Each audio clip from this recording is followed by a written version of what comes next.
Alors à la base, c'était une passion.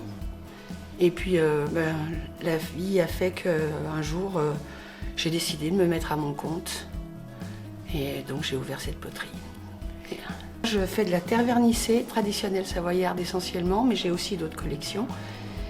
Parce que c'est une passion que je voudrais garder pour que cette tradition perdure. Parce qu'on n'est plus beaucoup de potiers à faire vraiment de la vraie terre vernissée savoyarde.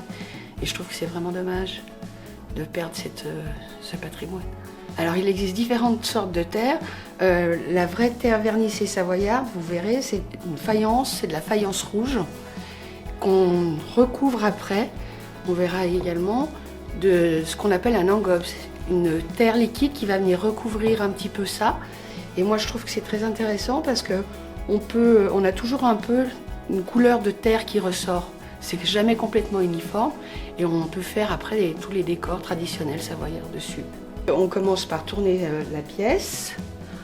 Le premier jour, on fait le bec si c'est un pichet ou les différentes étapes le deuxième jour. On met après les anses.